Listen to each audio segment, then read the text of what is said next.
Good morning, everyone. Looks like the clock has struck 9, so we'll go ahead and get started this morning with the Pennington County Planning Commission meeting. Recommendations from the Planning Commission on certain items from this agenda will be considered by the Board of Commissioners at the regular meeting on February 16th, 2021 at 10:30 a.m. Note that the Planning Commission utilizes speaker request forms, which are available in the commission chambers at the back of the room. So if you're the applicant or an agent for one of the items, not necessary. If you're here to speak on an item, in addition, and you're not one of those folks, we would ask that you fill that out and bring it up, and you can place it in this small box by me. It kind of helps me keep organized during the meeting. With that, roll call. Looks like we're all here with the exception of Deb. So note that for the minutes. First item on the agenda is approval of the January 25th, 2021 minutes. Are there any concerns, questions, changes to the minutes? Move we approve. Move we approve. Second. Motion and second to approve the minutes. Further discussion? Seeing none, all those in favor signify by saying aye. Aye. Aye. Those opposed, no. Motion carries. Next item on the agenda is approval of today's agenda. On today's agenda, we have consent items 3 through 5, followed by, I'll call them normal items, 6 through 14, and 15 through 19 are our standard meeting close items. Are there any changes to the agenda today? Mr. Chairman, Go ahead, Kathy. I don't have any changes, but I just want to make everyone aware that I will be recusing myself and leave the meeting for item 14 because my husband is representing the owner in that item. Noted, thank you. Any further items on the agenda?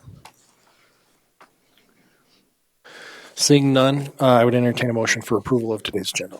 So move. Second. Motion and second, further discussion. Seeing none, all those in favor signify by saying aye. Aye. Those opposed, no. Motion carries. Brings us to item 3. Good morning, Commissioners. Brittany Molitor, Planning Director. The consent agenda. The following items have been placed on the consent agenda for action to be taken on all items in accordance with staff's recommendation by a single vote. Any item may be removed from the consent agenda by any planning commissioner, staff member, or audience member for separate consideration. The findings of this planning commission on certain items from this agenda are recommendations to the Pennington County Board of Commissioners, who will make the final decision. Item number 3 is conditional use permit review CU 1324 for Dutch and Cerise Van Leuven to review the transfer of vacation home rental in a general agriculture district. Staff is recommending to end conditional use permit CU 1324 with the applicant's concurrence. Item number 4 is conditional use permit review CU 1701 for Albert and Sarah Sutton to review a recreation resort area on the subject property to include 6 seasonal cabin rentals and an existing single-family residence to be used as a manager's residence in a limited agriculture district. Staff recommends approval of the extension of conditional use permit CU 1701 with conditions. And finally, item 5 is conditional use permit review CU 20-01 for RCS Construction, RC Skull, to review a contractor's equipment storage yard in a general agriculture district and a limited agriculture district. And staff is recommending approval of the extension of conditional use permit CU 20-01 with conditions. Thank you. Are there any items that staff wishes to pull from the consent agenda? Yes, item 4. Item 4. Are there any items that the membership wishes to pull from the consent agenda? Seeing none. For those in the audience, we will be voting on items 3 and 5 at the same time. Number 4 will be pulled for separate consideration. Are there any other items that anyone in the audience wishes to receive separate consideration? Seeing none and hearing none. Jerry, I would note, and because it's being closed with the applicant's concurrence, I didn't see a need to pull it from the agenda, but in the staff report, agenda item is on number 3 is labeled as number 4. It's correct in the agenda, but in the staff report, it's in the upper left-hand corner, so just note that for the notes. Okay. With that, I would entertain a motion for the approval of today's consent agenda items 3 and 5. So move. Second. Motion and second. Is there further discussion on those items? Anybody else in the audience? Last chance. Hearing none, seeing none. All those in favor signify by saying aye. Aye. Those opposed, no. Motion carries. Brings us to item 4.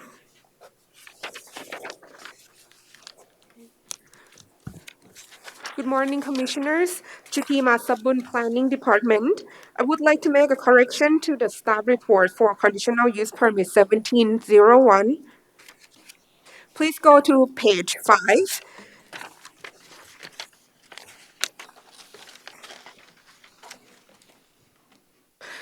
The applicant met all conditions of approval. Therefore, condition 15 should be marked yes. And that's all. That's it. Yes, for the correction for number Thank you. 15.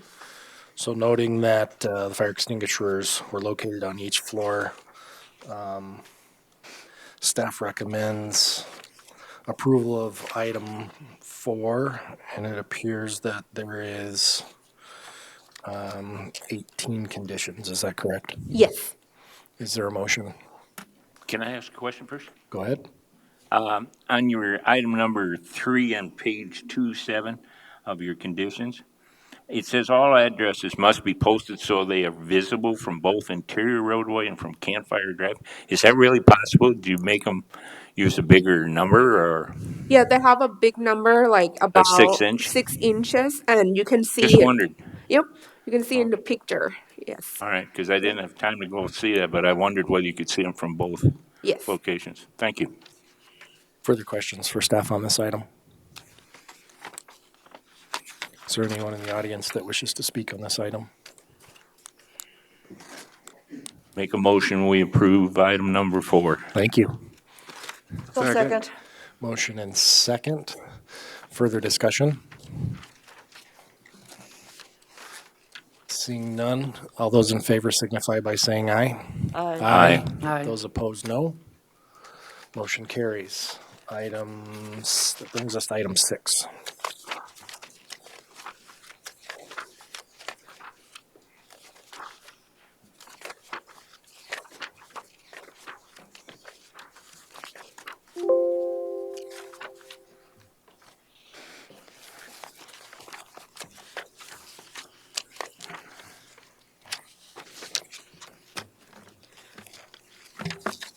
Item 6 is minor plan unit development amendment to reduce the setback of interior lot line between subject property from 8 feet to 6 feet.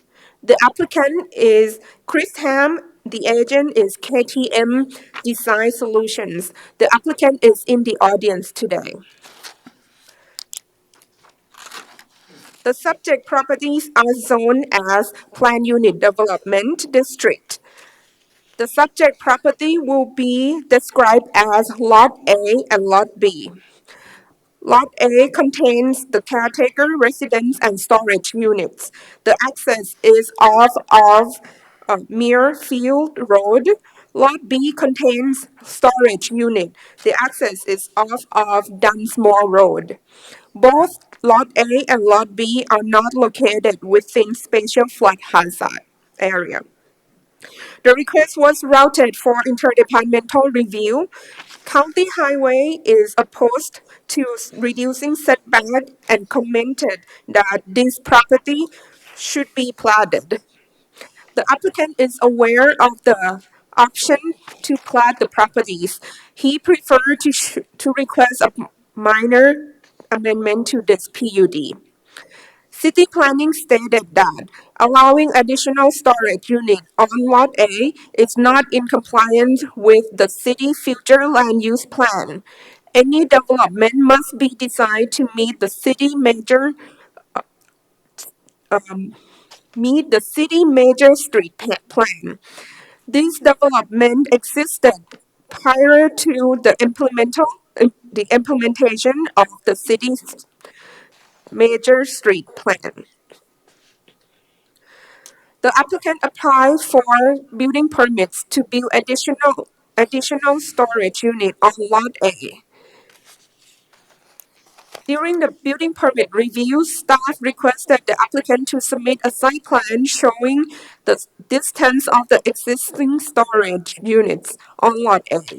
As you can see as you can see right here, the setback showed 6 feet to the interior lot line, which doesn't meet the setback requirement of the existing PUD. Upon further research, staff found that the addresses of Lot A and B were changed in 2018 because of the address of two lots has changed. Due to the changes of addresses and accesses, the interior lot lines have been changed.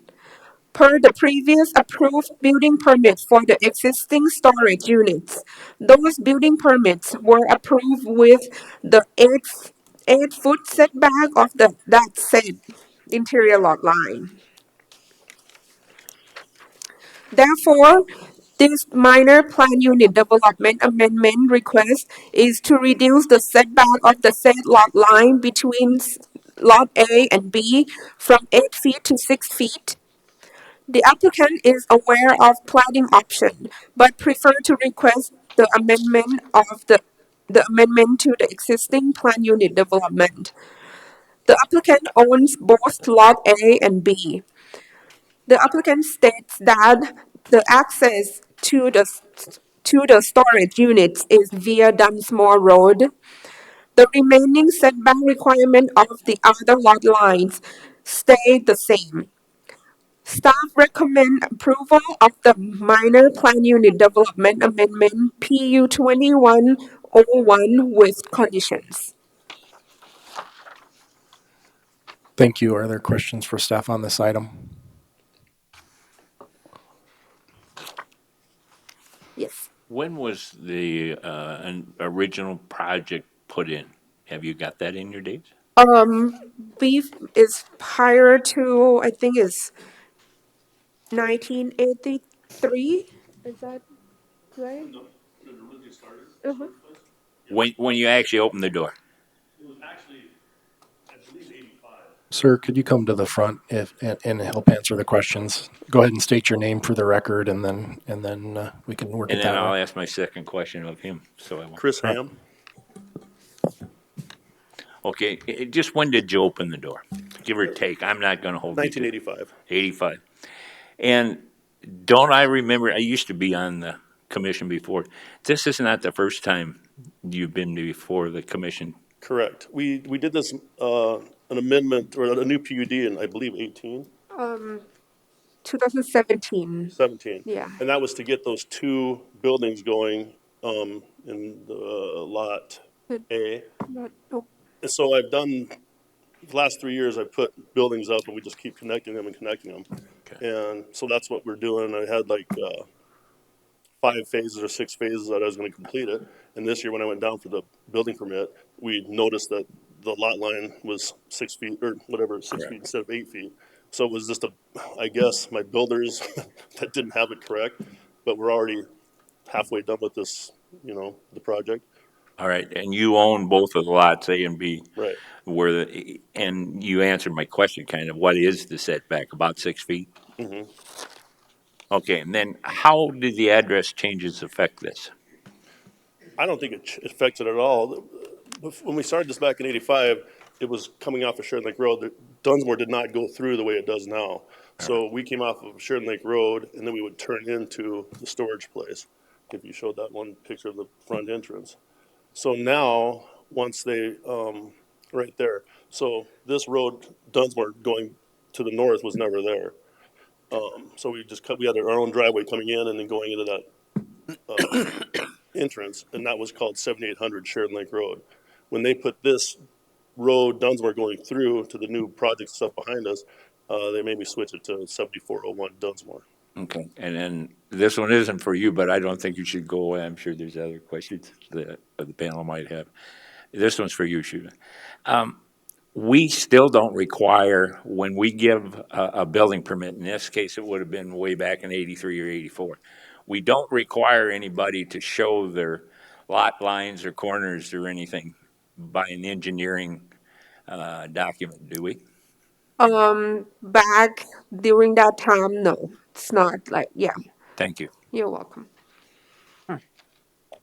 Further questions for staff or the applicant on this item?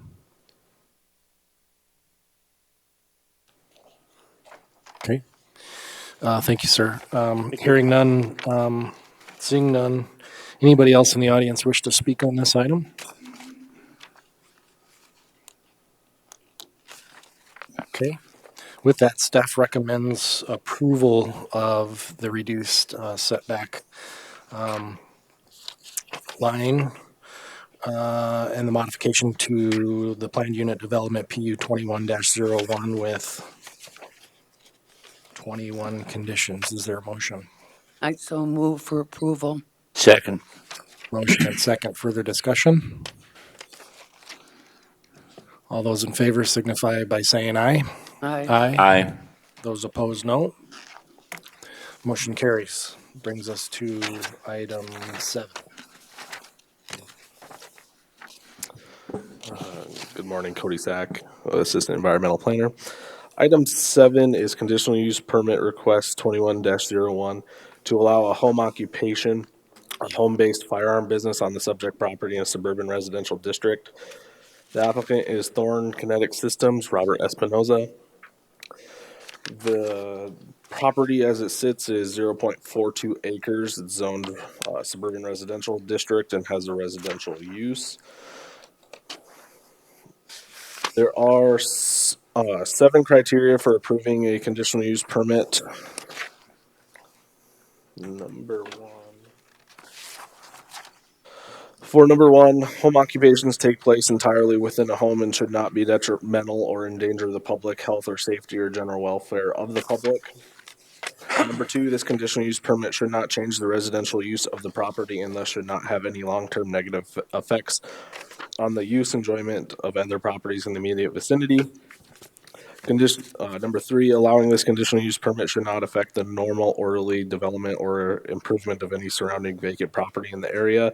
The subject property is served by a private on-site wastewater treatment system and a water well, and access onto the property will be provided via approach off of Wildflower Lane. Number 5, access to the property will be provided off and approach off of Wildflower Lane.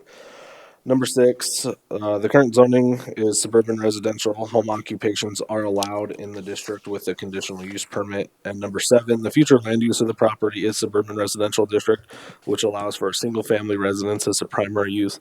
Home occupations are a secondary use that are permitted through a conditional use permit.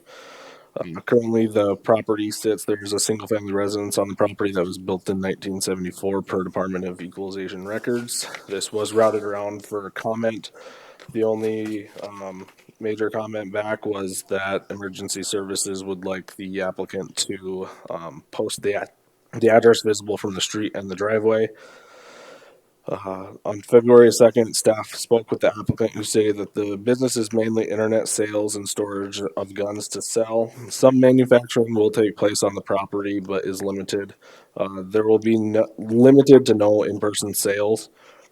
The applicant needs a conditional use permit to obtain a federal firearm license, and at the time of the report, staff received no comments or concerns about the request, but we did get a call on Friday from a member from the Homeowners Association who wanted it brought up that the covenants don't allow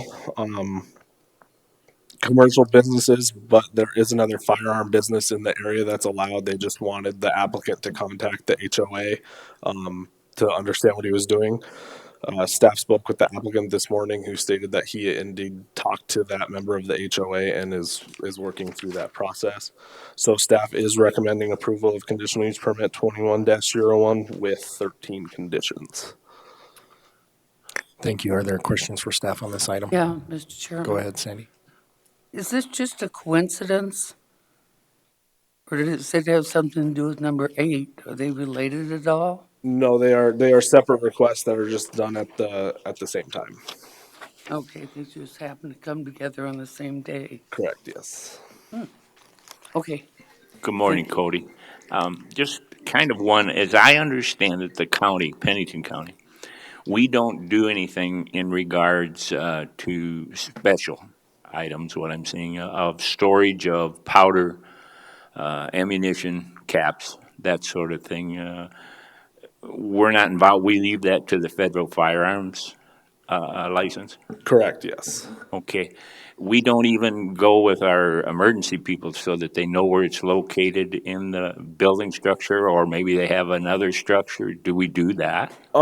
So within the conditions, since he does have some manufacturing on the property, he does need to contact the Johnson Sighting Volunteer Fire Department with his plan and everything that goes into it, so that they know that there is potential for flammable substance, gunpowder, And stuff where like is that in that the in residence. our work? Item nine, Or how do we arrive at that? so the item 9 in the recommendation.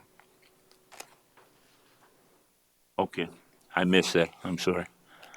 So he does note that if he's doing some storage. And then my last question, do we have any limits on those storage, or just whatever the federal firearms license? That's all done under the federal firearm license. The CUP is specifically for the sales, since it is done at his residence and he is using his residence to sell the items. The actual CUP is for the business, not actually storing the firearms.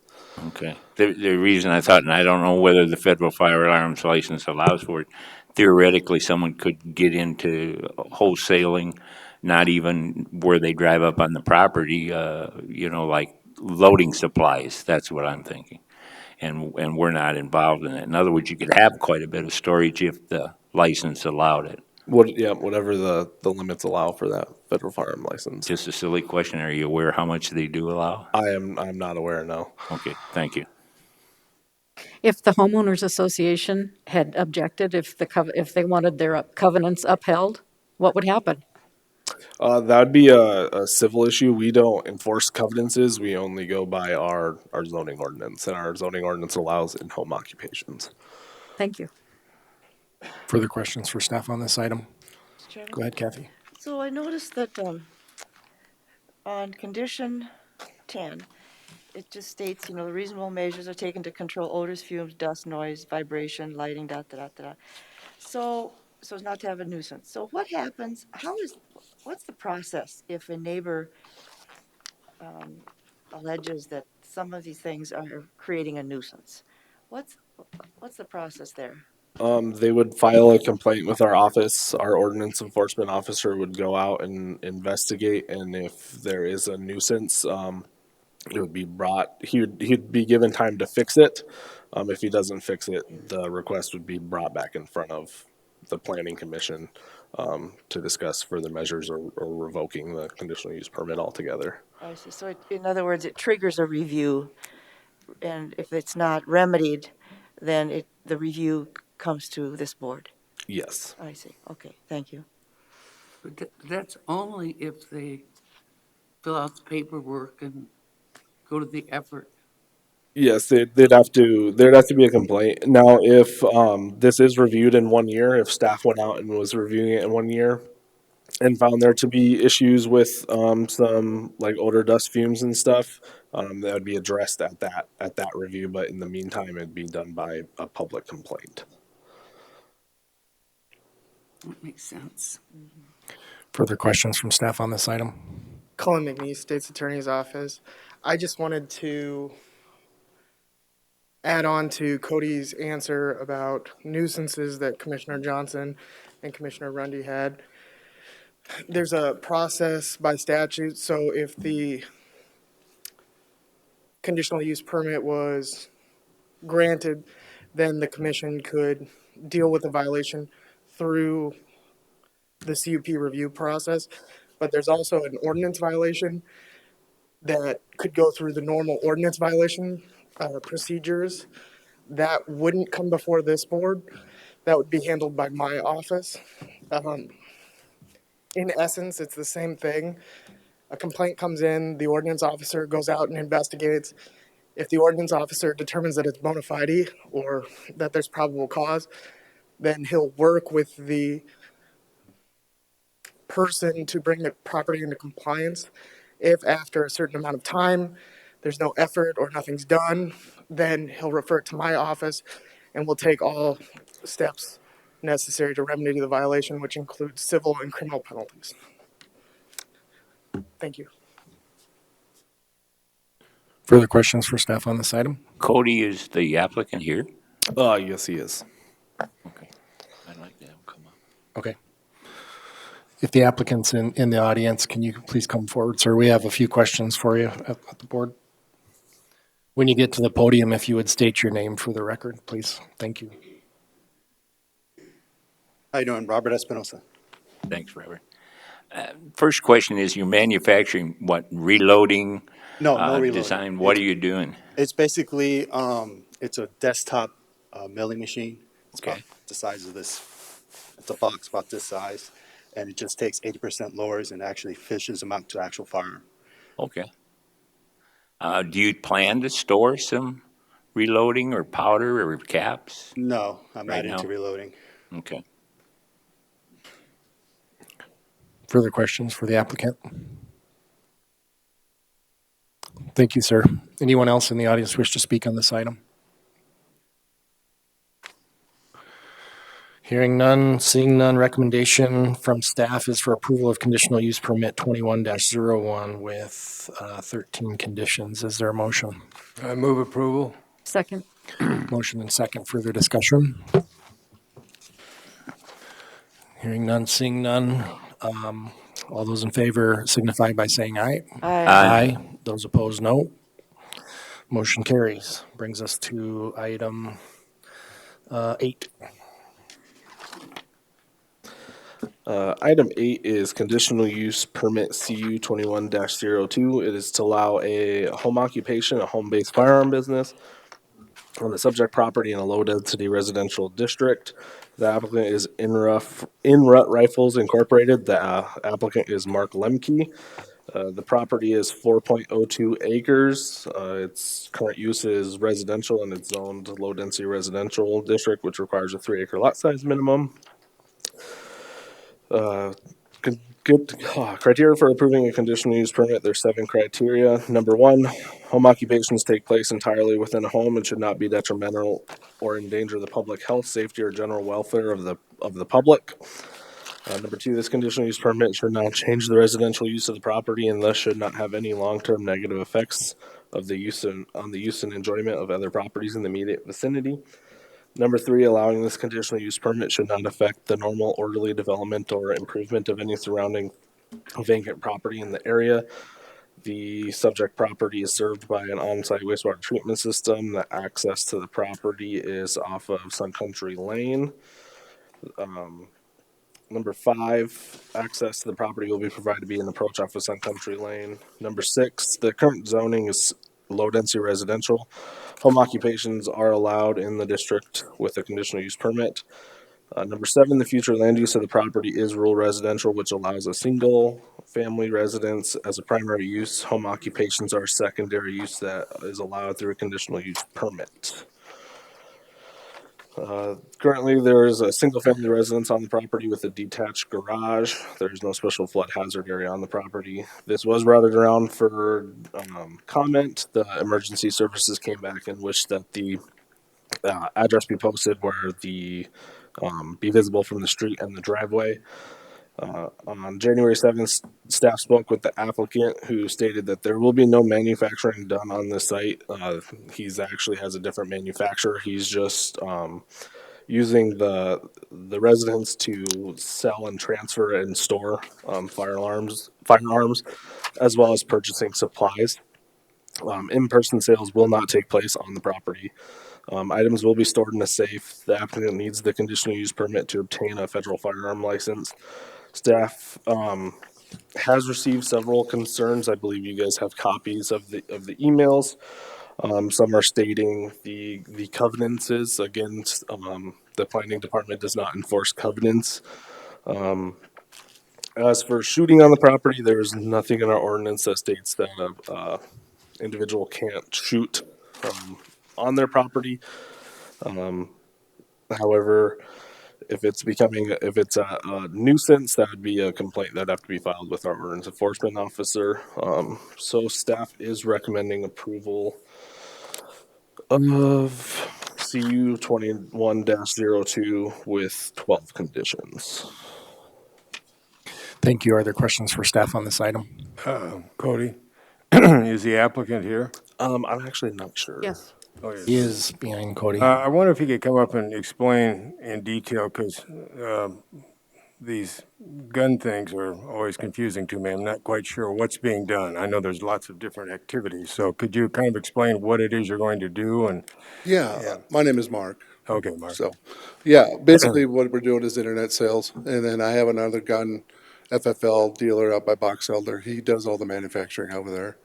I basically go to shows like the Dallas Safari Club shows, Safari Club, and all over the country. That gives me, right now I'm under his FFL as a person of interest. So I'm legal doing that. But for me to find another gunsmith, if I get busy or whatever, I need an FFL so I can actually contact another gunsmith to make it, to get orders out if it Right, gets okay. busy. It just helps me to have my own license. And since we have our own company, I do shoot on the back part, and basically it's on we've been called in the back on the Forest Service. There is a bunker back there, and then I shoot once in a while. Try not to shoot on weekends. Try not to shoot after 5 o'clock on weekdays if I do need to shoot. And basically, it's on the National Forest Service. So there has been a forest law enforcement that did come out and check everything over, and everything was okay. He said, Okay, so they thought that the environment that you were firing. "Yeah, my was- neighbors get a little mad once in a while, but Right. but it's still this has nothing to do with the shooting part. This is basically just getting an FFL license so I can legally go to shows, transfer them, and ship them if I have to out of there. So." What about ammunition and things of that nature? I have ammunition. Other than what you. I have ammunition. It's in the outbuilding and it's locked, and I have a big gun safe in there too. So Okay. I don't reload for customers though. Okay. I don't sell ammunition. Okay. So I don't. That's do that. just for your this use is just and for for- this is just for a dealer. Right. Okay. So it makes me legal to put it in the car and take it to point A to point B, and on the plane and that kind of thing. So. Okay. Good. Mr. Chairman? Oh, no other question? Go ahead, Kathy. Just so I'm clear, so the concerns from the neighbors about shooting has nothing to do with your business. That's just for your personal. Right. I mean, yeah, I've been shooting before I even started this. I was always out there shooting anyway. So, as long as I stay on the, over the border, which is just like 10 yards from my Right. house.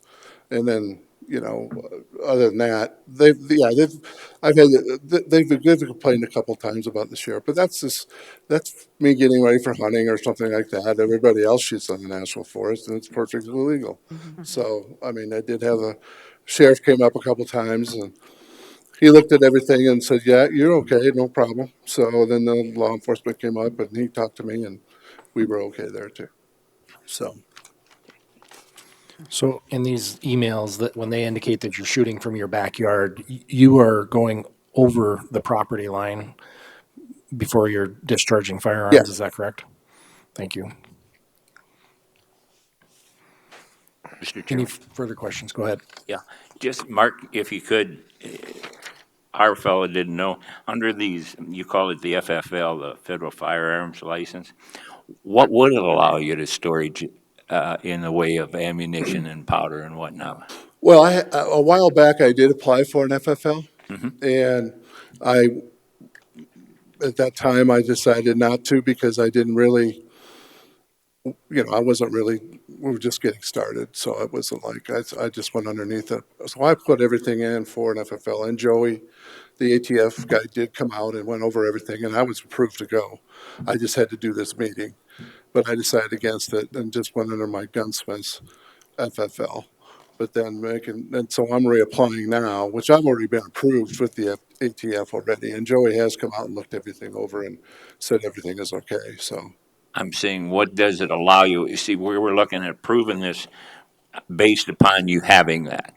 And will it allow you to store ammunition and powder and, Oh, I reload, so, for personal use, yeah. right, for personal use, but I'm saying for sale or wholesale, I will don't it allow sell, you to do that? no, this is just a dealer, no, no, I'm not applying for ammunition sales at all, no.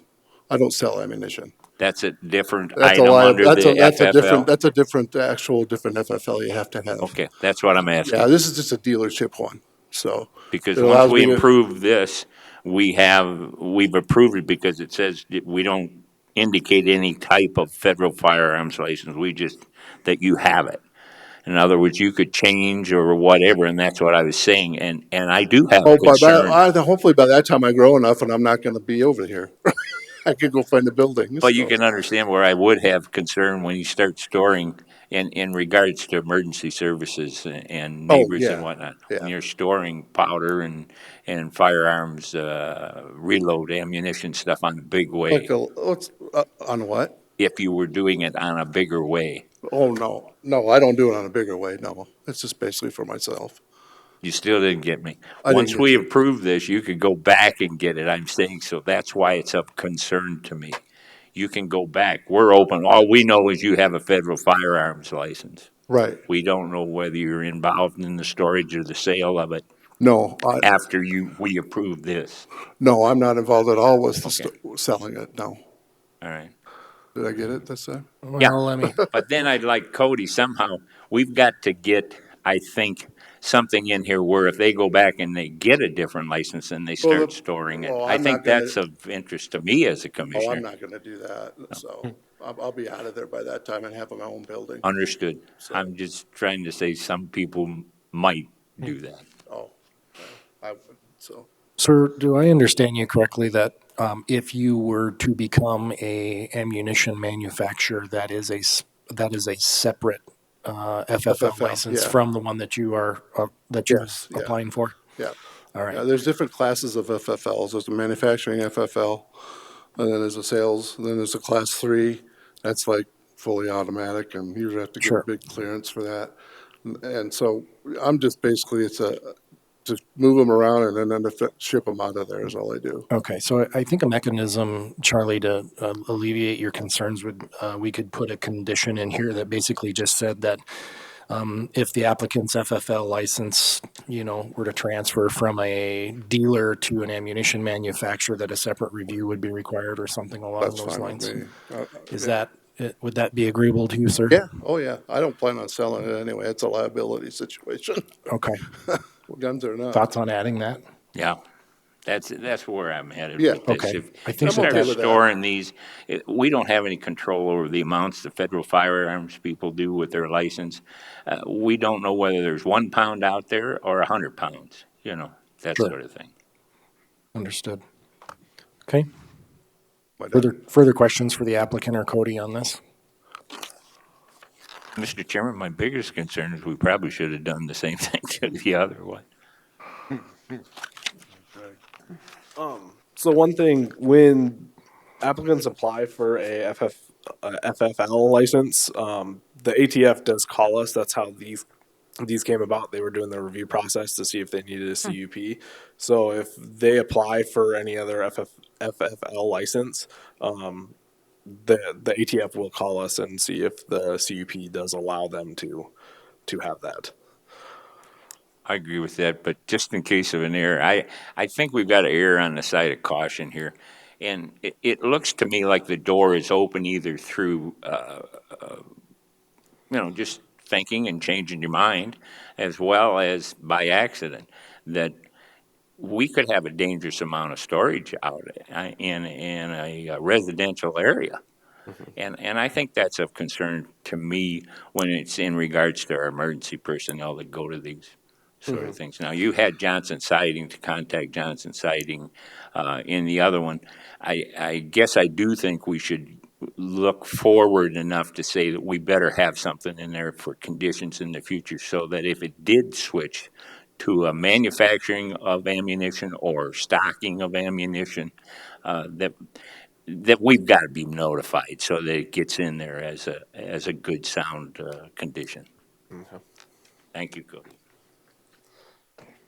Further comments, questions on this item? I just want to go on record as saying I'm deeply disturbed by the two emails, that we received referencing the shooting and the ricocheting of the bullets, et cetera. That concerns me a great deal.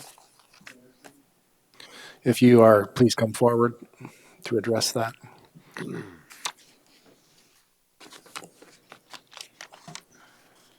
Well, if you look at the back, on the line back here, okay, back, the back, Yeah. the straight line. Yeah, If you see that blue mark there? yeah, Okay, if you go straight back, there's the line. And if you go back farther, over to the green spot, yes, right about, Yeah. right about in here, okay, okay? That's where I shoot. I shoot out here and there's nobody out here.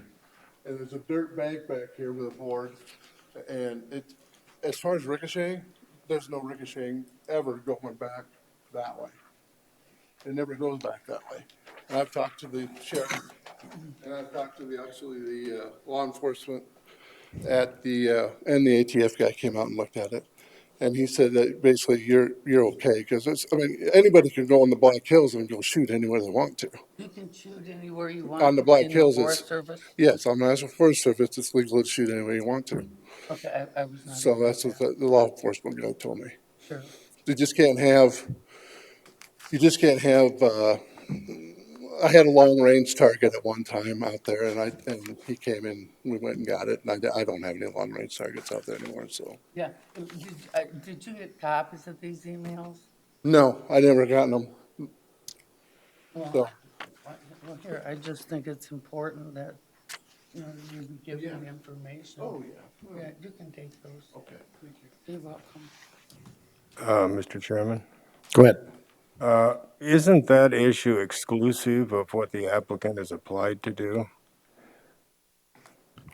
I mean, the reality is, if he doesn't get this this conditional use permit or this home occupation from us, he still can go out there and shoot his rifle or whatever. Right. Correct. I mean, those are not tied together. There's two as I different, there's two understand it. different issues here. Yeah, that's what I'm I'm just looking saying. for a license to sell. I mean, neighbors may be concerned about this, Oh, and that's their they've called- business, but it's Yeah. not the issue that we are meant to address here. That is correct. Yeah. That's a So good I think point. we should let it go and focus on his home occupation, which appears to be pretty copacetic so far, anyway, from my Thank you. point of view. So thank you. Further questions? Thank you. Anyone in the audience wish to speak on this item? Sir, please come forth. State your name for the record, please.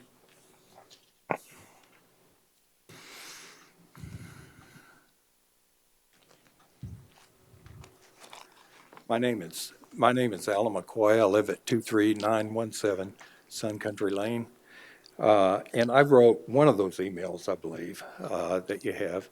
I think where the shooting in the National Forest becomes relevant is customers, in-rut customers, have come out and shot with Mark. Neighbors have, both from within his property boundaries, as well as walking out into the National Forest. And if in-rut customers are coming out and shooting, that's going to increase the nuisance to the neighbors. The rifles he shoots are high velocity, high powered rifles. They sound like a cannon going off. And it is a nuisance for me, my wife, our neighbors. Mark has been shooting for years now, and multiple people in the neighborhoods have talked to Mark on multiple occasions. What he's done, the only concession he's made is within the last year, he started shooting more on weekdays as opposed to weekends. And that's, I think we all appreciate that, but it's still a nuisance, whether it occurs on the weekend or a weekday. And when he shoots, it'll be as much as a couple of times a week, and it'll be over about a 2-hour time period, oftentimes. So it is a nuisance. That's one concern I've got about it. Another concern, I understand what you're saying. I didn't realize it until today, but I understand that you don't take covenants, neighborhood association covenants into account. Still, we do have covenants that specifically address firearms, discharge of firearms as being a nuisance, and that it's not allowed within the property boundaries of Sun Country. And Mark has historically shot from within the boundaries of Sun Country. He's had a target set up in his yard at one point. I don't think he does now. But he did for a number of years until we complained enough and law enforcement came out and explained that it needed to be moved out into the national forest. But I would like to, just for your information, I've made copies of the relevant sections of our covenants that addresses the both discharging firearms as well as not being allowed to have a business that's a nuisance. And if I could leave those. Why don't you give them to Cody? Again, we won't be dissecting those and trying and enforcing them on our side. Covenants are a civil matter, but thank you. I understand. I hope it would be a consideration at least. I don't know Mark says that he doesn't plan on selling ammunition, or I believe he was saying loading it commercially. I think there is the potential of a fire hazard. I share Mr. Johnson's concern about the amount of supplies, gunpowder that are kept on hand. This is a small residential neighborhood. There's only 7 homes currently, soon to be 8 homes in this area, surrounded by the national forest. If there were to be an explosion of gunpowder, obviously there'd be a fire hazard, or at least an accelerant if there is a forest fire in the national forest. And this is a fairly densely populated area. There's only the 7, soon to be 8 homes in Sun Country, but there's also the homes and businesses in Rockerville, the Rockerville Road, Neck Yoke Road, that whole area. It's fairly heavily populated. As far as the back of Mark's property, I'm aware that that's where he shoots into. There are a number, kind of a crisscrossing of both logging roads and fire roads back there that are used recreationally by all-terrain vehicles, bicyclists, hikers, and I think that's a concern. I think the ammunition, the bullets that Mark shoots, travel for a long ways. And again, a ricochet, granted, Mark says there's not going to be a ricochet. If there were a ricochet, it could start a fire. I know as of a couple of years ago, Beretta Road is only a couple of miles from Sun Country, and there was a fire in Beretta Road a couple of years ago because of a ricochet. It was put out right away, but still started. So those are the points I'm concerned about. Thank you. Alan, before you leave, go ahead. Is our attorney here still? Yeah.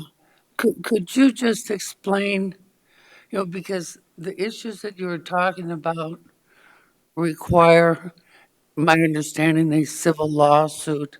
And if you could just explain to this gentleman how he could go about instigating that, because the issues about which you're speaking are separate from the issues that we have the authority to address in the Planning Commission. Thank you, Commissioner Rundy. Call McNeese, State's Attorney's Office. So what Commissioner Rundy is talking about is the covenants. To enforce your covenants, you would have to hire a private attorney and then file a lawsuit in circuit court over across the street. The planning commission or any governmental body doesn't enforce private contracts. They don't consider them. If they do, then whatever action the government entity would have taken would probably be void and reversed. So I can't give you specific legal advice, but if you talk to an attorney, they would be able to tell you all of that stuff. Okay, thanks. Alan, all I was going to tell you was what on the covenants, and lived in covenant communities a number of times. I've written 7 covenants.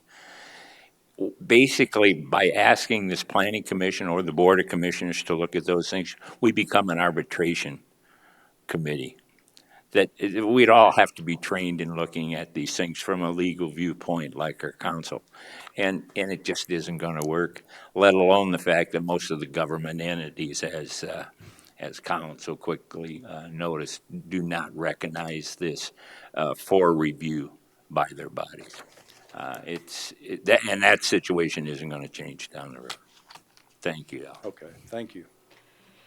I have a question for Go the ahead. applicant. It sounds like maybe you let people come out, other people come out, your customers come out and shoot on your property, but it says in the analysis that in-person sales will not take place on the property. So can you explain that? Well, we do a drawing. I support the Rocky Mountain Elk Foundation and, you know, the youth sports. And so they'll go on an auction and some guy will buy it at the auction and then he comes out. But I don't do any transferring of anything over there. He just comes and shoots a couple and then basically we take it to my gunsmith or we go down to First Stop and have them fill out the paperwork.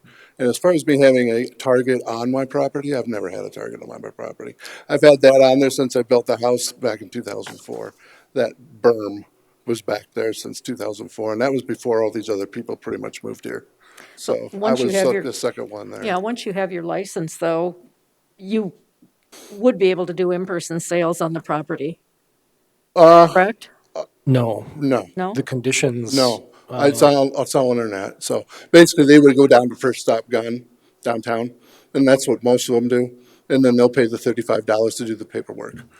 So, and if I have to ship them out, then I have to have an FFL to ship to another FFL around the country.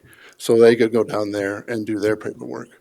So, No on-premise retail sales will be allowed per item 4 of the proposed recommendations from staff.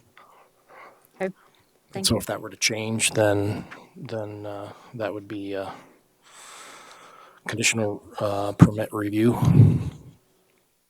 Thank you. I don't shoot a lot. They think I do, but I don't. So I basically shoot when I get the gun sighted in, and then I basically put it away as fast as I can. So that's all I do is sight it in. Thank you. Thank you. Any further Any questions for the applicant? Thank you. Thank you, sir. Thank you. Anyone else in the audience wish to speak on this item? Sir, please come forward. State your name for the record.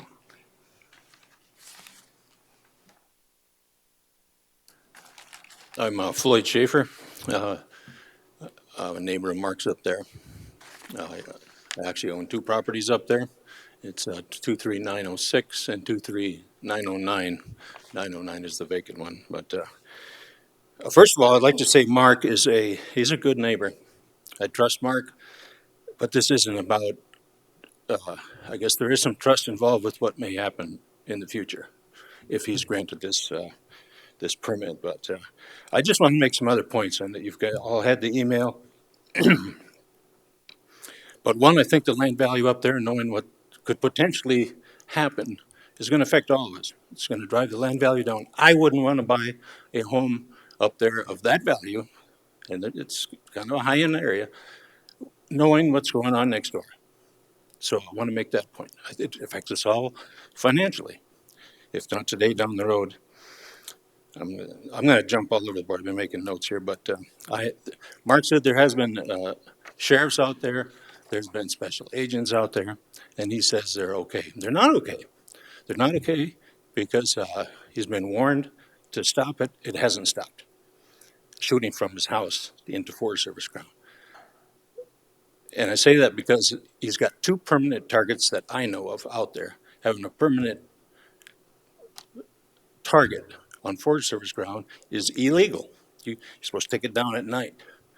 It's up 24/7, has been since I moved there.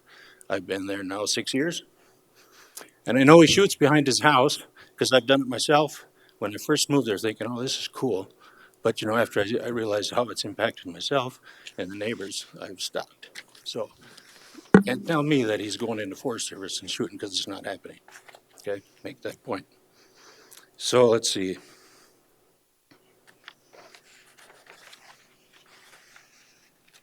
As far as the sales up there, I can appreciate what Mark's doing. I've run two fairly large companies myself in the past, so I'm aware of whether it be financial or just running a business in general, the impact it can have on you. But this isn't about, he's in a residential area, and to bring in a business of that such and the potential what it could grow into be is disturbing as hell to me, because it's just, it could grow into something that none of us would want. And I know he wants to move out, but there's no guarantee in that. This could escalate to something that none of us can see today. So that, I want to make that point. Second point is, whether it be a nuisance to the covenant set, I know you can't enforce, and I get that. But when my grandkids are out there, and my daughter takes them grandkids and runs to the house when he starts cranking off these rounds, is not okay. It's not okay. And I've talked to Mark about it, and it's to the point to where he is shooting on weekdays rather than weekends. But even that is not okay. Beretta Road is down a few miles. It's 5 minutes away. Go use it. Find somewhere else, but not here. We do have it in our covenants. The nuisance, not shooting within the area, happens all the time. Well, not all the time. It ain't all the time. But it is part of it. I know you can't enforce that, but I want to make that point. The other thing is, it's a private road. We all pay association dues. This is a squirrely road, and if you haven't been there, I encourage you to come take a look, because if he's got customers, whether it be delivery trucks, people coming looking, sales, coming in and out of that, the association then takes on the responsibility of the liability of these roads. People slide off, you know, they daydream and they hit something. That's a big issue. So I don't even know how we go about covering our tail on that as far as liability. I suppose it's something we have to look into. As far as loading ammo, I know it's for customers, but there is ammo being loaded over there. He's got the primers, he's got the powder, he's got the bullets, he's got everything that a manufacturer would want to make ammo. And to say he's not doing it for customers, it may be ammo for that in particular gun that he's selling, but he is loading ammunition over there. Seen it with my own eyes.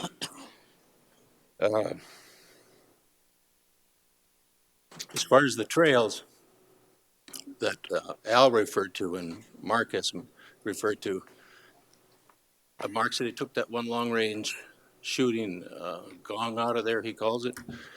That gong was shooting not only over a public walking trail, which is on the, I guess, the Forest Service maps that you can walk.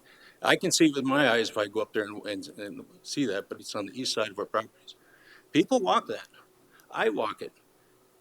And he was shooting over that trail, and he was also shooting over a Forest Service trail to that other gong. Will that happen in the future? Hell, who knows? But I know it's happened. So, in the direction that he's shooting to that other one, I do believe it's fairly safe, but there's another resident up there that has heard ricocheting. Well, if he's heard ricocheting, it's ricocheting. And if he's hearing it, it's close enough to where, if it was me out there, I'd be nervous as hell. So that's not okay. Let's see, I don't know. So I think I said my piece. Like I said, Mark's a good neighbor, but this isn't about this isn't about that. It's about why I moved there, for peace and quiet, and I would like it to stay that way. And I just think this is going to open the door for what potentially could be something that is just going to grow into even this meeting. There's going to be some hard feelings over just being here, but it has to be. that's how it is, and that's how I feel. So I hope you can see it, that this is not okay. So that's what I got to say. Floyd, Yes. are you aware, and I realize you don't get the agenda that we sit and Right. look at. Are you aware you have some recourse after, should this be approved under a conditional use permit process? Are you aware that, for instance, there's condition number 4 says no premises retail sales be allowed. So that's one of the things you just spoke about, the difference between having people come and pick up their items and fire weapons, this sort of thing. Number 6 includes the federal firearms license agreement, and you can find out, I'm sure, publicly, what that registered FFL is for and what the restrictions are that are on it. In other words, I'm saying we don't do all this in the dark, but we do it by a structure. And that structure didn't include the covenants, which in this case, again, may or may not be to your advantage, but there are recourse ways. If you were to, through the planning department, once this is approved, if some of the things that you mentioned that you felt were nuisances or in violation of those two things, you need to, she's the director right over there, Brittany. You let her department know. A review is called on the matter so that we don't ask you to stay out there after we make those decisions without the ability to question that decision. I just wanted to tell you it's not a dead end trail. Sure. A conditional use permit means that it has conditions. Sure. Thank you. Yes. Condition number 9 speaks directly to the kind of nuisance activity that you're concerned about. Okay. And if that prevails, you have a legitimate and, decent argument, I think, to make about the review of this conditional permit in the next year or whenever it's due to be reviewed. So you have a legitimate argument, I think. So, Well, but keep in mind that the activity that's going on is basically different activities. And one we have some distinct control over. The other one, it is more difficult, but there's still a recourse for it. I think Charlie's absolutely correct that you guys need to get together for a beer, and then you need to say to Mark, look, we expect good behavior, and I think he will go along with that. I hope so anyway, because there's no reason for you not to be able to work this out. And well, I really, totally agree. yeah. But thank you for coming and Yeah. discussing these things. Further questions for Mr. Schaefer? Okay, thank you. Thank you. Yep. Anybody in the audience wish to speak? Sir, you'd like to come back up?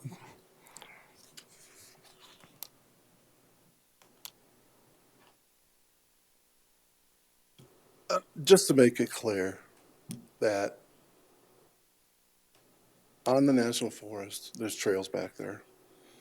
I put up a target, and I'm sure Floyd called the law enforcement on me, and they came over and looked at me and they talked to me, the head guy from law enforcement. And he went down with me with my four-wheeler, and he goes, well, here's the deal. I didn't know that was a street or whatever down there. And I thought it was just a trail, and it was on the mountain. You got to realize we're at about almost 5,000 feet up here, and everything is down below. So basically, I'm shooting from ridge to ridge when I was doing that. And then basically, I didn't know, and he was okay with it. He goes, well, just don't put any long-range targets out. So I do not have long-range targets out anywhere. They're all at home. And if I go somewhere, I join the Hot Springs rifle shooting place down here. So I've been going down there to shoot a lot too. So that's where I've been going. So just so that they don't have to hear all this stuff all the time. So Just one last thing before we vote, Mark. You understood the same thing that I just told Floyd. yeah, he can go That- by. Yeah, I That don't. there's conditions here, and you're expected to meet them. Yeah, but if you're not irregardless of covenants Right, or what right. your neighbor's feelings are, I just- they have a legitimate situation. They have a right Yeah, to I know. complain. And the thing is, I try to be nice about it, but you know, I'm going to shoot anyway because I'm a hunter. And I mean, I did this before I even started the company, but now, you know, basically I just, if I do shoot, I try to go down to Hot Springs or somewhere else, but That's what I was going to suggest. You shoot at your friends now. That then we're not commingling your own activities with your business activities. But right, that would be a recommendation I'd make. right. I agree with you. Chairman, could I Go just ahead. ask, and this is just slightly aside here, but, you know, where I live too, we border Forest Service on a couple of sides. And the Forest Service people have explained to me that in terms of hunting, they have to be, are supposed to be, you know, so many feet away from the Mm-hmm, property line. mm-hmm. But that doesn't apply for this kind of shooting? Mm-mm, It doesn't. mm-mm.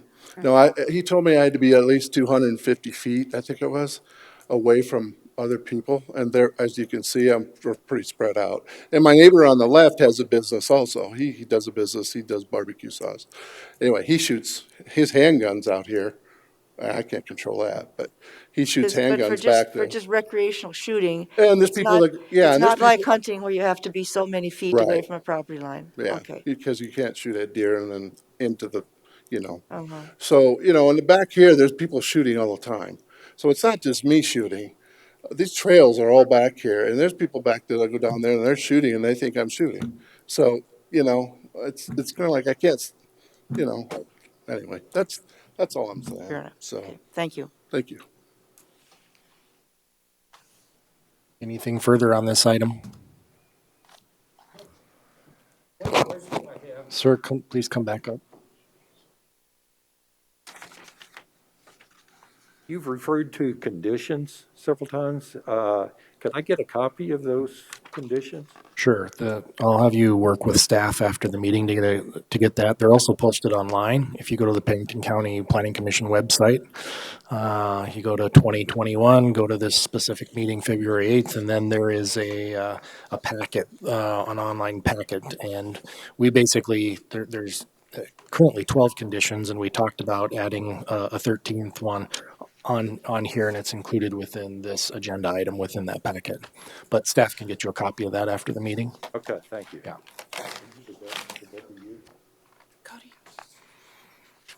Cody, have you thought about any wording for that 13th condition? What you could live with?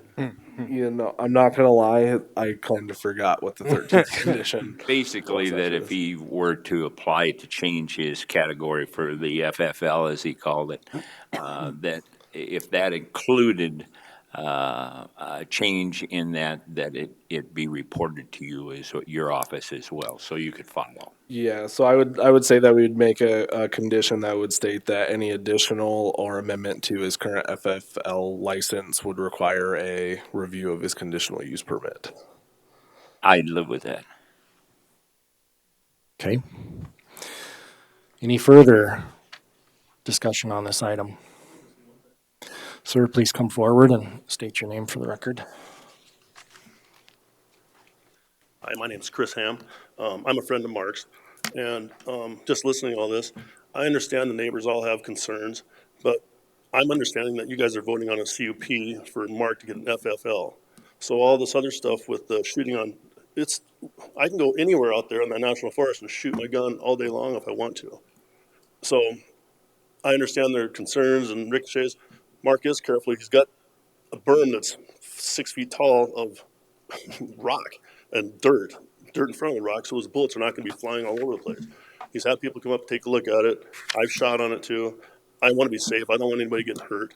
But I guess if the neighbors have a problem with it, they'd have to take this up civilly, and this is not what this meeting is all about, right? Chris, we do have a nuisance factor Right. condition in there. I understand. And if the, and that's why I said it's co-mingling. That's why I was Right. suggesting he do his own private shooting in a different Exactly, location. and we do go shoot that hot springs thing. But what I'm saying is also, even if he doesn't get this, he can still shoot twice as much if he wants to. Sure. So that's all I have to say. Thank you. Thanks, Chris. I'd just like to note that the applicant did indicate that he crosses the property line. In my mind, there's two very clear distinctions here, and it has to do with his property line. If he's discharging the firearm from within his property, outside of the property, then the nuisance items in this list come to play. if he crosses his property line and he's in national forest, this nuisance thing no longer applies in my mind, as I understand this. And I believe that that is what the folks have been trying to say in the discussion that we've had. So it isn't, it's not, it's based on the line in my mind. It's very clear in this instance. Sometimes it's not. So anyway, my 2 cents after hearing everything. That's a good point, Mr. Chairman. Anything further? Well, thank you, everybody, for your comments on this item. There was really good discussion. I would like to note that in the agenda packet, it restates conditional use permit CU 21-01, and this is 21-02. And I think unless I see otherwise, there's consensus that the condition 13 is added.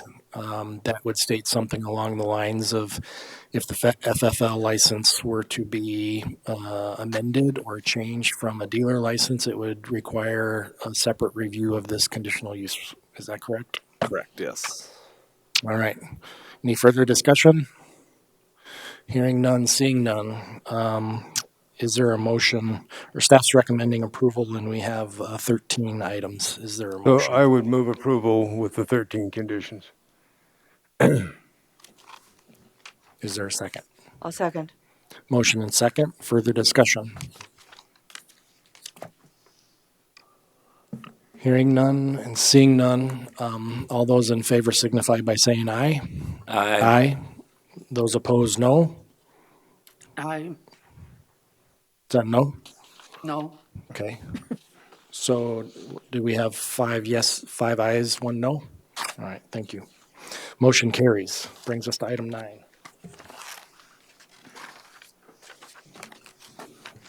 Good morning, Commissioners. Item 9 is a preliminary plan, PPL 21-01. The applicants David and Luann Hintz applied for this preliminary plan to combine 2 existing lots in order to create Lot 1R, Block 11 of the ranch at Black Gap. They are requesting this to combine the lots to increase the lot size. The access is off of Nightwind Court and is located in the Black Gap Road District. There's no specified hazard area on the property. The property does consist of a single-family residence and a shed. As part of this plat, the internal utility and minor drainage easements will be vacated as part of this plat. A layout plan with this same request was approved by the Board of Commissioners on November 17th, 2020. Staff finds that this is in harmony with the area, that the lot sizes are consistent with the lot sizes of this subdivision, and the applicant has met the conditions of approval of the layout plan.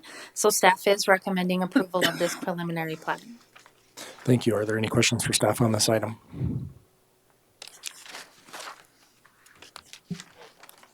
Does anyone in the audience wish to speak on this item?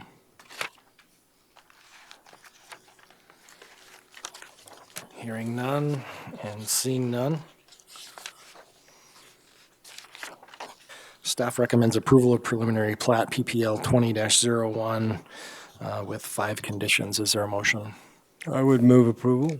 Second. Motion and second. Further discussion? Seeing none. No one in the audience wishes to speak on this item. And that's a no. All those in favor signify by saying aye. Aye. Those opposed, no. Motion carries. Brings us to item 10. Item 10 is layout plan LPL 20-03. It's to subdivide and create Lot 1 and 2 of BJFT subdivision. As the property sits today, it consists of 27.86 acres. It is zone limited agriculture district.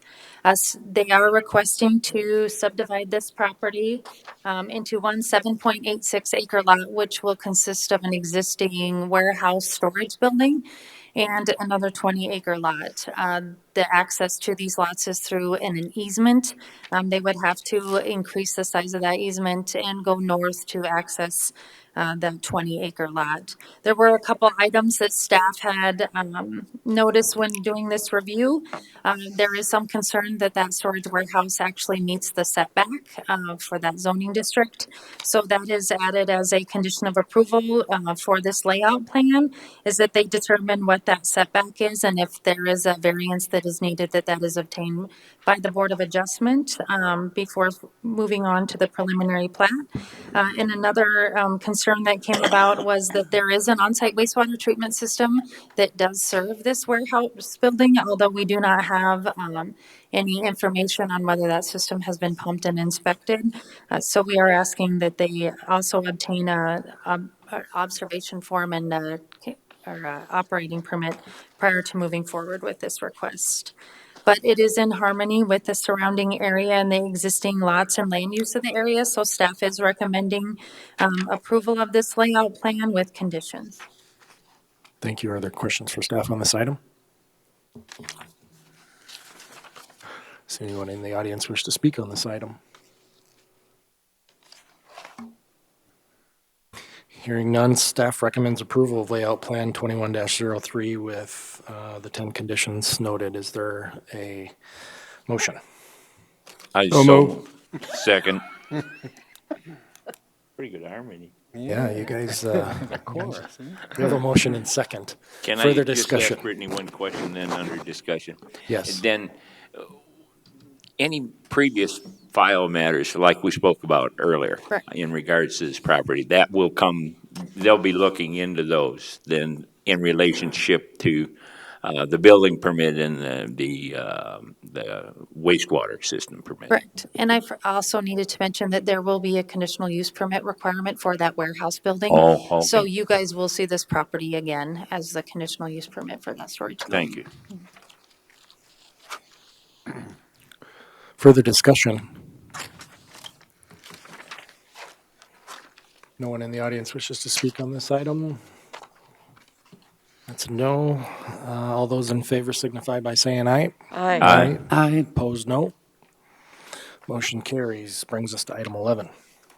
Morning, Commissioners. Jason Thennison, Assistant Director. Agenda item number 11 is layout plan 20-04 to subdivide one lot in order to create Glendale number 1 Tract A and Glendale number 1 Tract B of Glendale Load MS 1111. The applicant and landowner is TDG Real Estate. Agent is Mike Gennaro. Site location is east of the intersection of Playhouse Road and Oak Meadow Road. It is currently zoned general agriculture consisting of 8.79 acres. It is vacant of any structures and utilities. Access is via 40-foot wide platted access easement. There's no special flood hazard area on the properties. The request was sent out for interdepartmental review. There were a couple comments received. First one from the Register of Deeds, and they would prefer the legal to be Tracts A and B of Glendale number 1, and that is included as a condition of approval. And the second comment received was from County Highway Department stating that the existing 40-foot access easement must be used for both tracks. With that, staff finds no significant issues with the applicant's request as it appears to be in harmony with the existing lots and current land uses in the area, and staff recommends approval of layout plan 20-04 with conditions. Thank you. Are there any questions for staff on this item?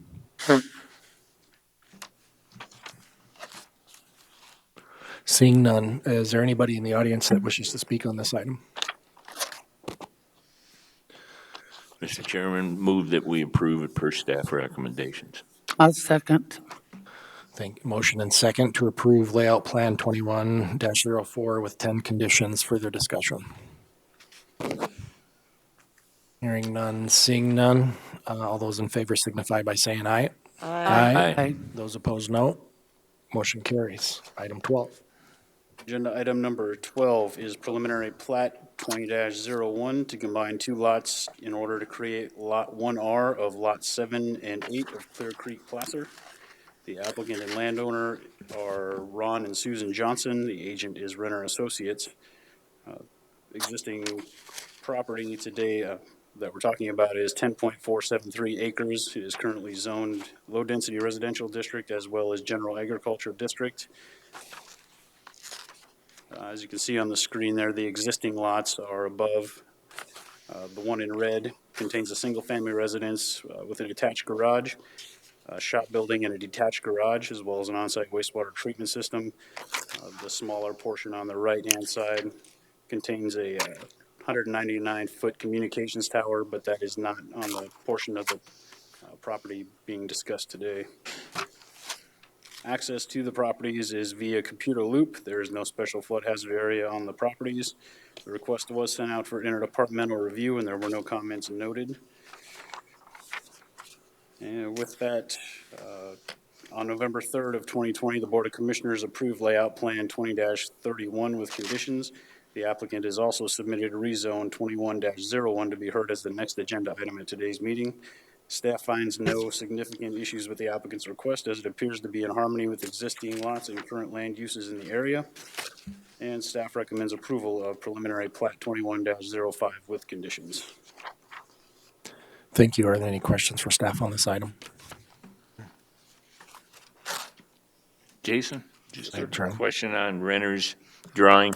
The items that are marked up across the top of that lot 1 dash R2, 102.8, 104.9, 106.0. Do they identify those for you when you get their drawing? What they are? So this is a survey of the property. That's just stating that those are the setbacks for those structures. Okay, and I agree with that. But what I'm saying is, when I read this and I was scratching my head, we didn't know that the tower wasn't on this. So the tower, this might be a better map. The tower is actually its own separate tax parcel, but it is physically Correct, located I saw on this the larger number. property, and it's over in this area here. So it's not affected in any Okay. way by the preliminary plat we're talking about today. Yeah, I kind of got lost. I saw those and I was thinking 104.9 could be the tower, but I didn't know from your write-up Right. where the tower was at. Thank Apologize you. for the confusion. Further questions for staff on this item?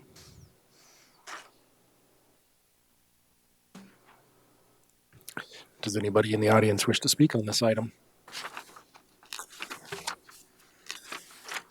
That a no? You do, sir? Okay. Please come forth when you get to the podium. State your name for the record. I'm Ron Johnson, I'm not a property owner. Okay. Basically, all I'm doing is adding that 3.5 or whatever acres to what I have. I just didn't want anybody else building between me and the neighbor.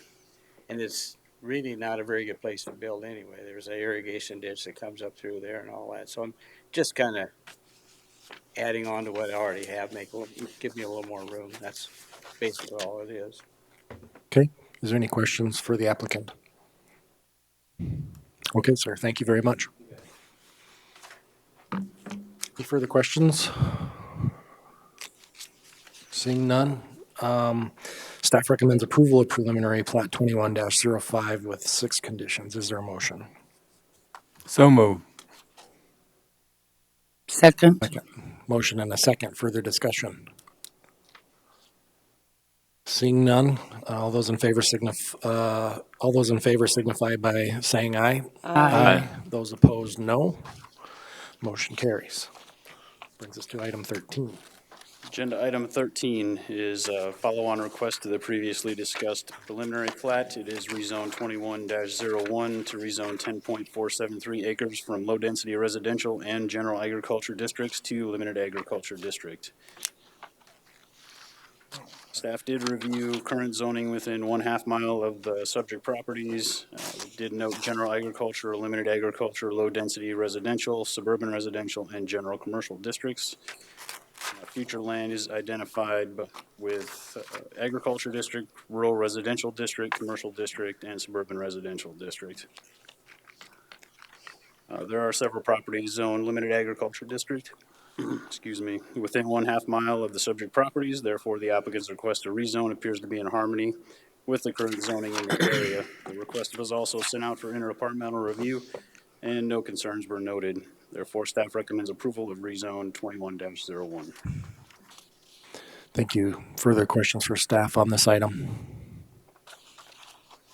Maybe I should say, are there any questions for staff on this item? Sorry. Seeing none, anybody in the audience wish to speak on this? Appears the landowner has left the room. Okay.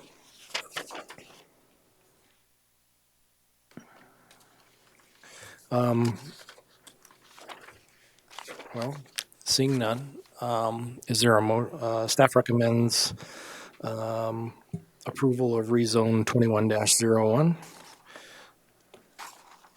Move to approve. Second. Motion and second. Further discussion? Hearing none, seeing none. All those in favor signify by saying aye. Aye. Those opposed, no. Motion carries. Brings us to item 14. Agenda item number 14 is layout plan 21-02. Purpose of the request is to combine 3 lots in order to create lots 1 through 6 of Elkhorn Estates. The applicant and landowner is Lyndon Bolt, GL Development Company LLC. The agent is Renner Associates. Size of the project being discussed is 30.27 acres. Currently zoned limited agriculture, which carries a 10-acre minimum lot size. As the properties sit today, there are 3 properties being discussed. One of them is vacant of any structures and utilities. The other contains a single-family residence as well as 2 outbuildings and an on-site wastewater treatment system. And the third property contains a 24-foot by 80-foot pole barn and an on-site wastewater treatment system. Access to the properties is off of Old Hill City Road, and there's no special flood hazard area on the subject properties. The proposed lots on the right side of the screen will be as follows. Lot 1 will be 5.02 acres and will require a rezone that will be vacant of any structures. Lot 2 will be 4.818 acres and will require a rezone and comprehensive plan amendment and is also vacant of any structures. Lot 3 will be 4.175 acres, will require a rezone and comprehensive plan amendment, and that will contain the 24 by 80-foot pole barn, which will also require a conditional use permit, and that's included as a condition of approval. Lot 4 will be 5.274 acres. This will require a rezone. It contains the single-family residence as well as the 2 outbuildings and on-site wastewater treatment system. Lot 5 will be 6.5 acres, will require a rezone and will be vacant. And lastly, Lot 6 will be 3.895 acres, which will require a rezone and comprehensive plan amendment, and it will be vacant of any structures. The request was sent out for interdepartmental review. There were a couple comments received. The first one from County Highway Department regarding access to the properties. They stated if access for Lot 1 and 2 is to be from Old Hill City Road, then shared access easement needs to be platted. An approach permit will need to be obtained. Otherwise, Lot 2 access should be from the 50-foot access easement on the non-access easement should be named or amended, sorry. Lot 1 would still need to obtain an approach permit if access is from Old Hill City Road. And approach permits are handled through the building permit process. Emergency Services also had a comment to approve with one condition that the applicant provide proposed road name for the 50-foot wide access easement, and that is contained as a condition of approval. With that, the applicant's request appears to be in harmony with existing lots and current land uses in the area, and staff recommends approval of layout plan 21-02 with conditions. Thank you. Are there questions for staff on this item? I've got one. Jason, just a question on your criteria reviewed. Number 11, you've got do exist. I'll back up. Number 9, you had no list, and I assume that has to do with number 6 condition, that we go ahead and they need to do that now on their Mylar or their drawing. Correct. Number 11 says no, and that says do existing structures meet required setbacks. I didn't see any reference on that later. As far as what structures do not meet the required setback? Yep, And so is it something that we ask them to look at? Right, so that's going to be remedied through this layout plan once it's approved, Okay. or once it is platted. You can see here on lot 3 how it has kind of this little shape to it outside of the section line, because that's where the 24 by 80 pole barn is sitting right now. Okay. They intend to rededicate the section line right away and leave the pole barn. Is that correct? Yes, sir. Okay. Further questions? I have two. Run that by me, what you said, Rich. If they're gonna, is that a section line at that point that goes through the pole barn? Yes, sir. Yes, it is. It's the section line from the section corner 35, 34, 35, and 3 Okay, and 2. and they're vacating the line through it?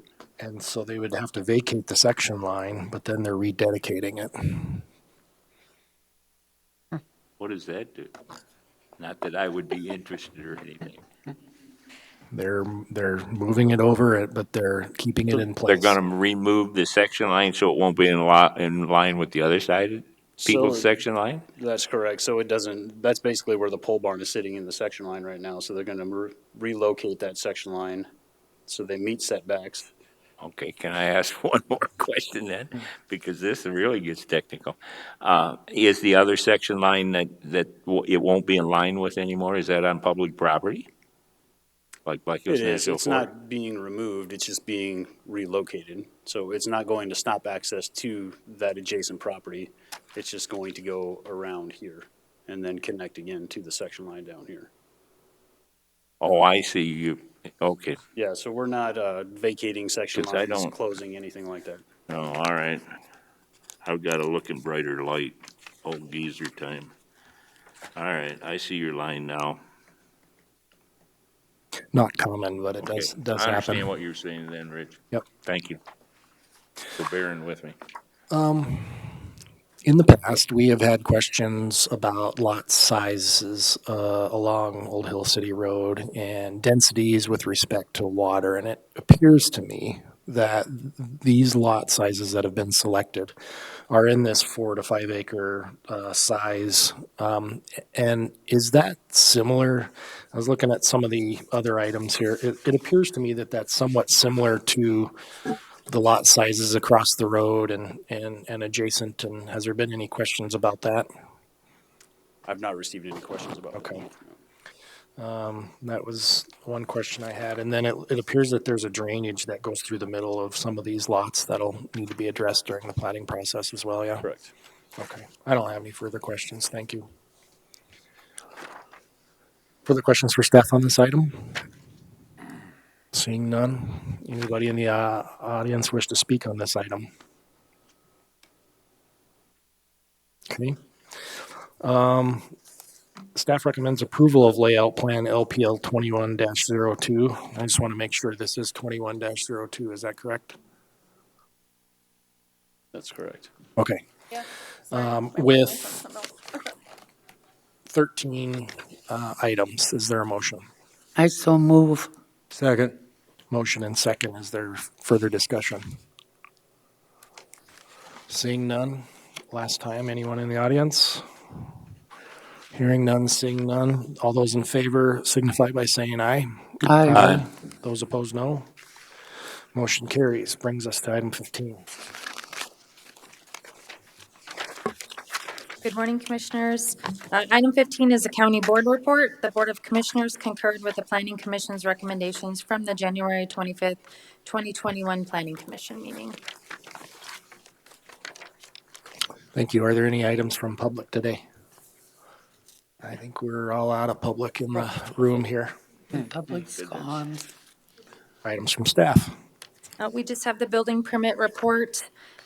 We are definitely ahead this year in comparison to last year. We have quite a few more single-family residences and sheds and barns, but we're up on the number of permits for January. Side question. You guys don't track like average cost metrics for residential areas, commercial areas, that kind of thing to understand how the costs are rising. I got some questions posed to me a while back about average cost per square foot for commercial and residential and all this other stuff. Do we keep any of those metrics in the planning? So in our ordinance, when we calculate building permit costs, they can either submit a bid or they use our blanket costs. What we use is the ICC standard. I believe it's $130 a square foot is what we calculate it at, or they submit a contractor's bid minus labor.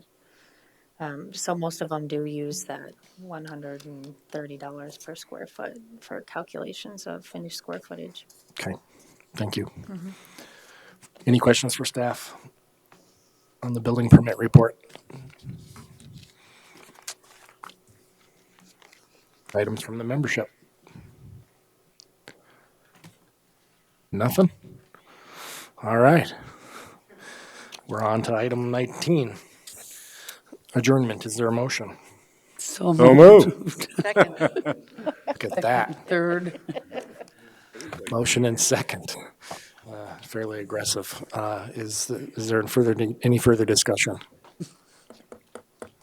Seeing none. All those in favor signify by saying aye. Aye. Those opposed, no. We are adjourned. Thanks, everybody.